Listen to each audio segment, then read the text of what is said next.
Entendes o que estás lendo? O podcast que te leva através das páginas da Bíblia. Livro por livro. Capítulo por capítulo. Uma exposição bíblica emocionante. Aperte os cintos e embarque comigo nesta viagem.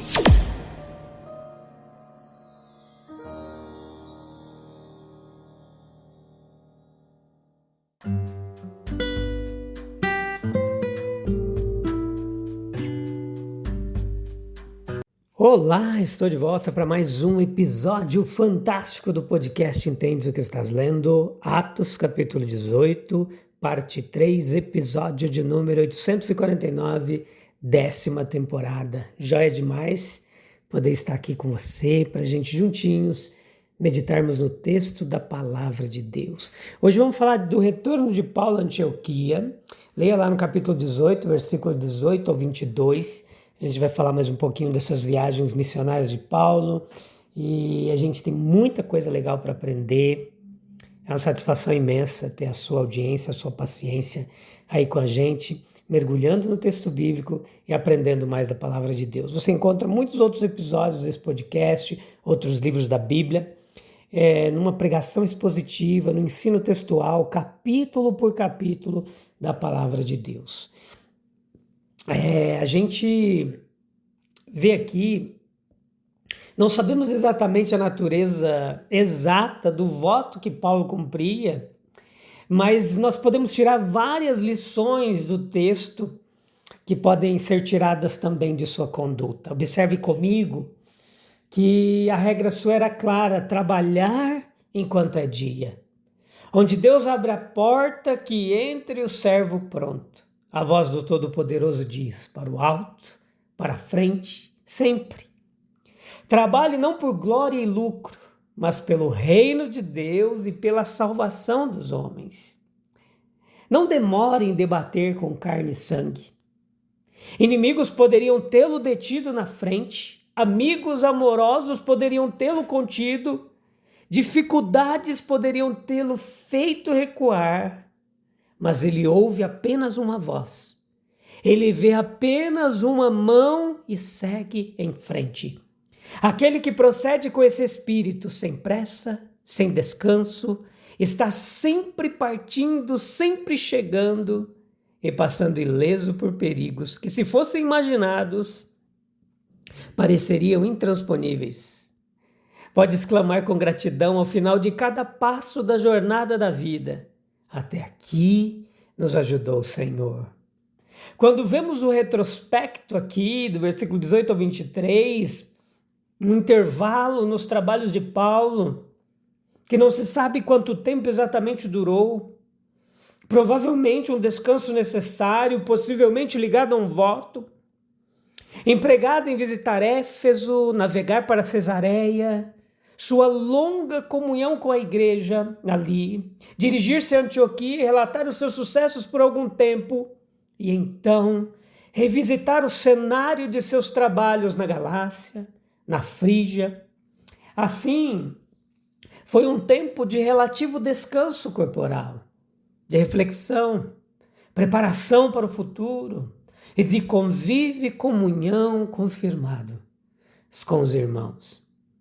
Observe, portanto, dentre várias coisas, o exemplo do método sábio no trabalho cristão. Misture pausas de descanso e reflexão com atividades. Revisite lugares onde a semente da verdade foi espalhada, tanto para observar a doutrina, quanto para fortalecer a confiança dos novos convertidos. Mantenha a simpatia fraternal com aqueles que trabalham para o mesmo mestre, mas de maneiras e lugares diferentes.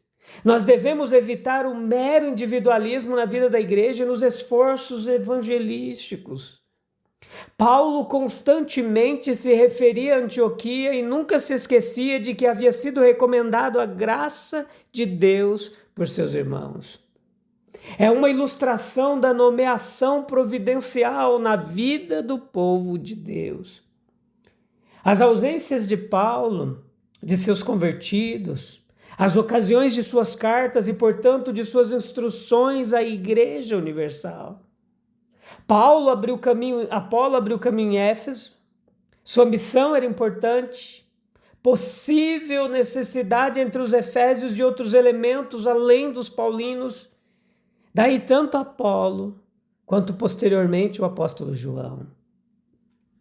Nós vemos a imensa influência da narrativa pessoal de Paulo sobre os seus sucessos em Antioquia e sobre sua confirmação dos discípulos nas igrejas nascentes da Ásia Menor. O homem propõe, Deus dispõe.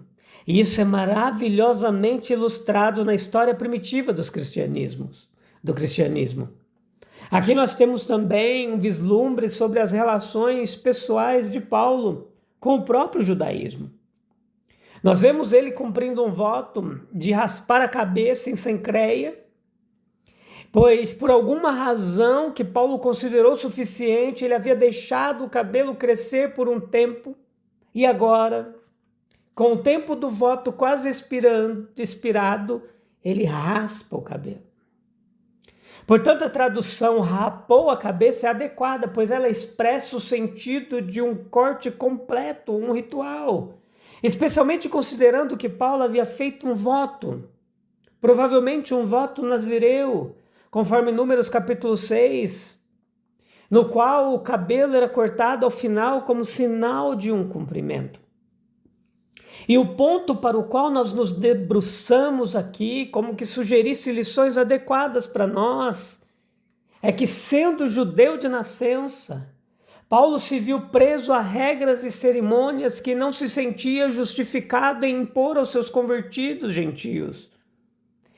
E isso pode dar uma aparente inconsistência à conduta de Paulo, mas realmente revela a nobreza de seu espírito e o autodomínio, o autogoverno que ele havia conquistado.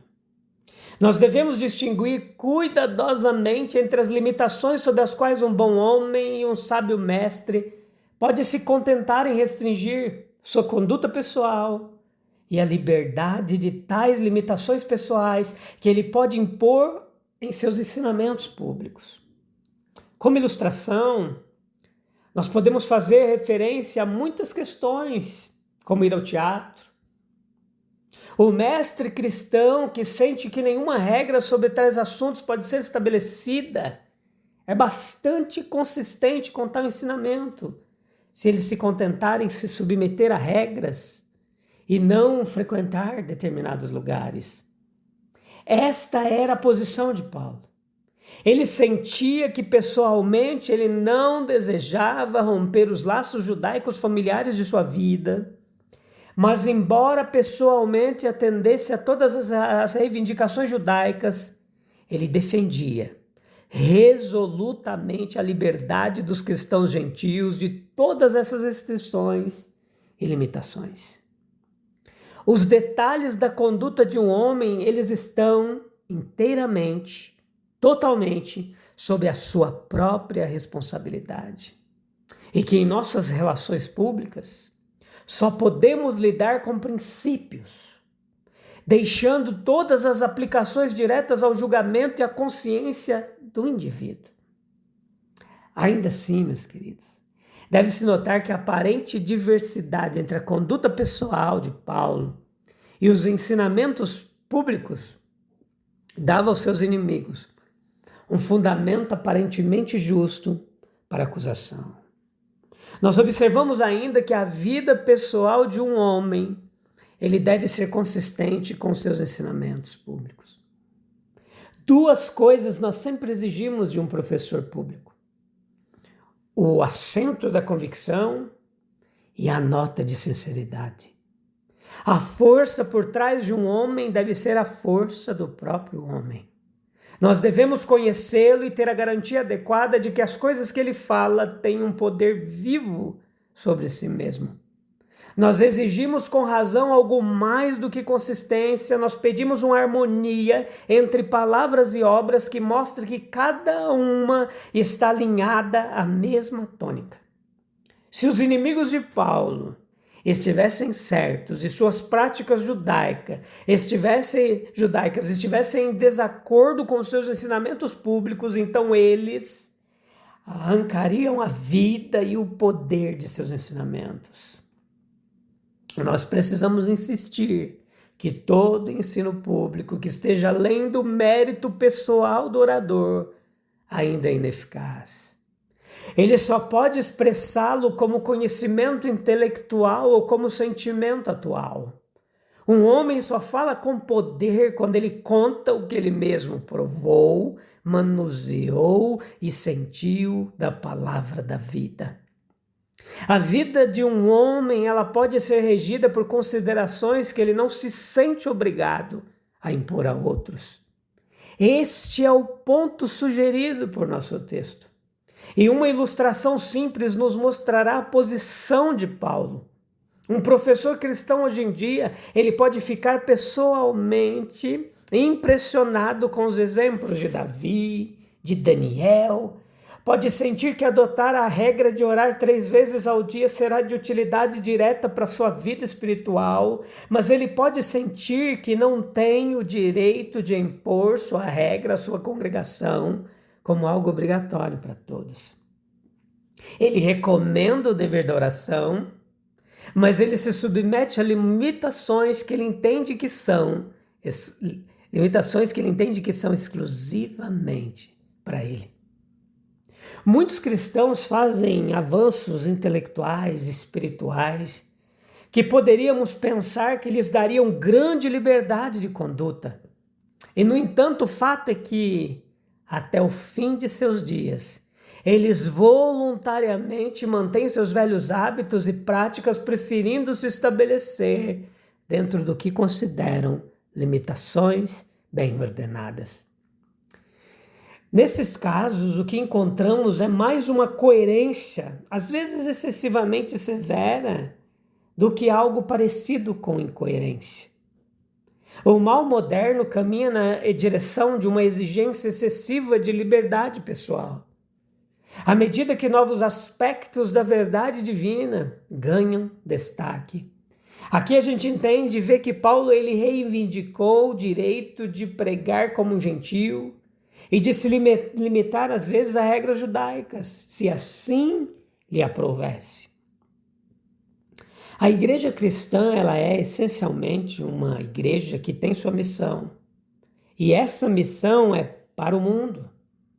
Ela não tem direito de existir, exceto quando busca se expandir, crescer, se alargar. Uma consideração egoísta por seus próprios interesses é simplesmente ruinosa para seus próprios interesses. Mas, no entanto, nós descobrimos que indivíduos e igrejas estão sempre sujeitos a fraquejar em energia, em iniciativa e fracamente a recair numa mera autocultura ou na desculpa de que devem cuidar de sua autocultura.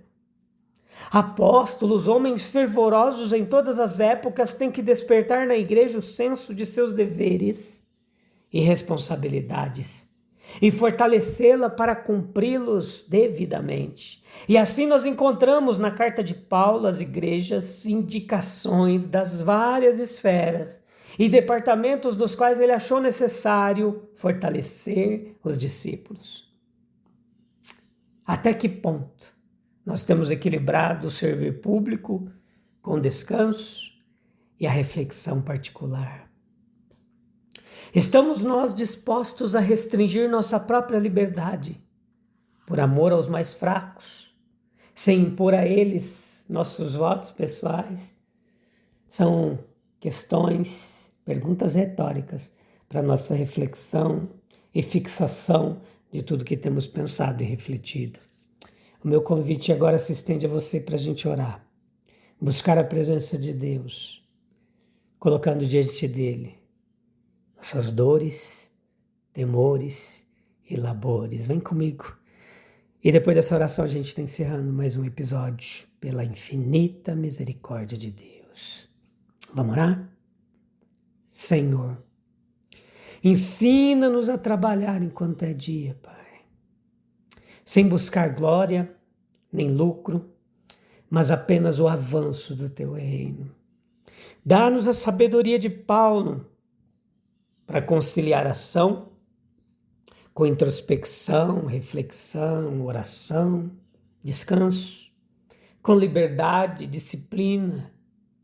Que cada voto do coração seja sincero e que nossas palavras e obras soem com a mesma nota de fidelidade. Que sejamos coerentes com aquilo que ensinamos, com aquilo que cremos, com aquilo que acreditamos. Amém? Deus abençoe grandemente sua vida, meu querido. Eu volto no próximo episódio e conto com você para a gente juntinhos continuar meditando na palavra de Deus. Um abraço. Deus continue te abençoando. Até breve. Tchau, tchau.